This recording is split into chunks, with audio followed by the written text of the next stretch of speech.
Hello, this is my ranking for Nova Island pros. Now, this is my personal opinion on the pros and their abilities and their cards, and we'll just be focusing on what they can do and not combine or mix any of the cards with the other pros here. So, if you got a different ranking than me, then you're wrong and I'm right. So, first character I have to say in the number 8 spot is Cindy. A very gimmicky character. Their gimmick is moving characters around and making sure they can't get any novas. Um, the first gimmick is pretty good for getting into late game since there's nothing your opponent can really do. There's no real counter to your entire lane game stopped. So it's okay, but it doesn't help get guys off the board, which is basically the name of the game in this game. But I would have to say that their best card is Interference. It's just such a easy $1 cost card to stop any amount of health. In number seventh, I'd have to say Doctor Boom. Now this could be a little controversial, but I'd say Doctor Boom is pretty good. Getting guys off the board, hit all their cards. They do good damage. If you just make a deck of just those characters, you can make a pretty good deck. Like pretty oppressive, but no card draw is their big issue. So late game is a big problem for them, and they usually don't last that long unless they're using some other cards like Psychic, the guy I'm using down there, low 3 health guy. And other than that, I'd have to say Bruiser's their best card, even after the nerf. It's just so easy just to put down and just get HP, and they have to respond to it, or they're just gonna get wiped out. In number 6, even though I love this character and I main them, all the time, always trying something new with them since they have so many different subclasses. Aster is in 6th place. They're pretty good for late game with all their coin gaining and card draw. They have a fun subclass of superpower I kind of use. I'm not sure how subclasses would be classified in this game.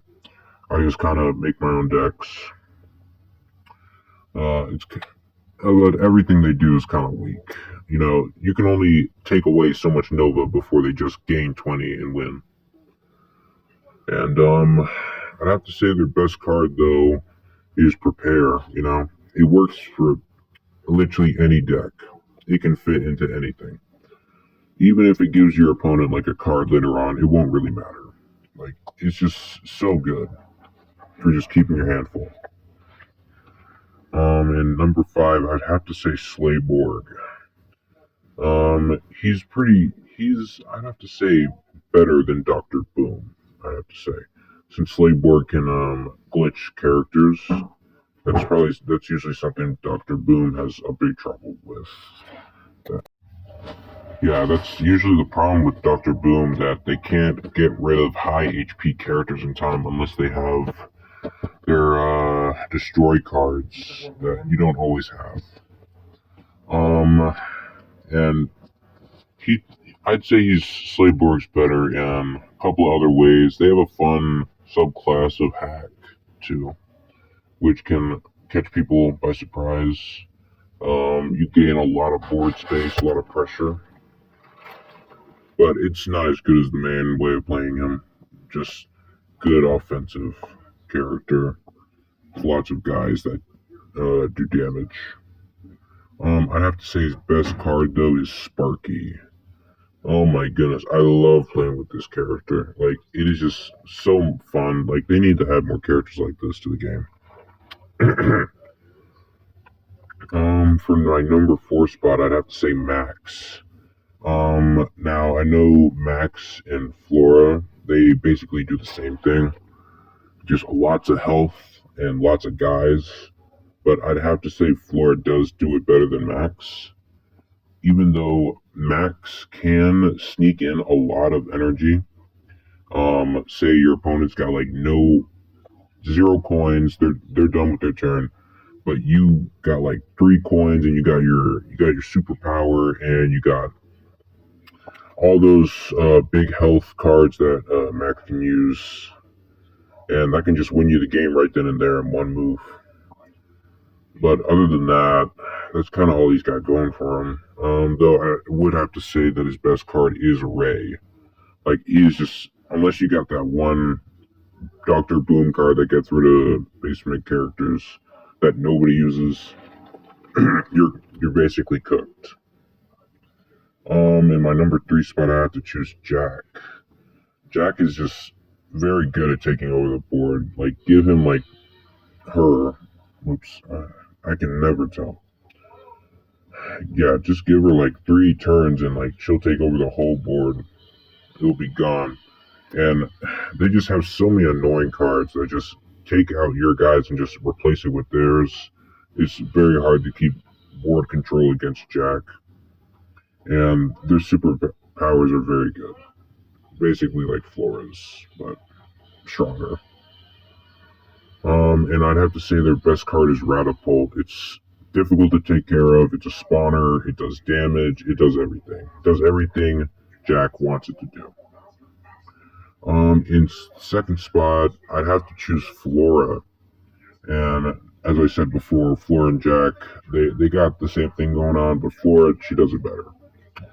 Even though she can't get a lot of energy right away, like next turn it won't matter, because Flora's whole thing of growing, oh my goodness, like just the meow cats, there's just like the little cats with the T-power flots, if you leave them there for too long, it's over. And she just leaves so many threats on the board, you can't take care of all of it. And so they just keep growing. But I'd have to say her strongest card is the Giving Tree. It is just, I don't know why they added this one to the game. Like, you could just destroy anything with this. Like, hit it, well, unless you have a destroy card, which a lot of people are carrying around these days. But it's an even trade even then. It's 3 for 3. So, and for number 1 spot, you probably all saw this coming if you play this game regularly. Camille. I don't know. Probably the most fun pro in the game. Like, just to see what happens. Like, her power is mostly on luck, which is, I like that. I like having a little bit of gambling, Gambling here and there. Doesn't never hurt anyone, but yeah, if she gets a good transformation first turn or on a 5-cost character, and they just keep transforming and like getting those on-plate abilities, like it's nearly impossible to win against that. And yeah, so sometimes he just shuts you out for like $1, and it's kind of OP, but yeah. It's just her. No, hopefully nobody plays her too much. Nobody plays her too much though. That's pretty fun. And her best card, I'd say, is Shrink. I'd probably say the best card in the game. It's just so resourceful. Like $2 to get rid of like any health, any amount of health, and you can eliminate them like right after. It's just so easy. So, but yeah, that's my ranking for all the Nova Island characters. Hopefully they had some more characters in the future. I like the roster right now, but I don't know, just add a little something funky. But yeah, if you disagree, well, I don't really care. Alright, see ya. Oh wait, I'm not done just yet. You can watch me finish off all these noobs. Watch my awesome gameplay of my hack subclass on Cyborg. Slayborg.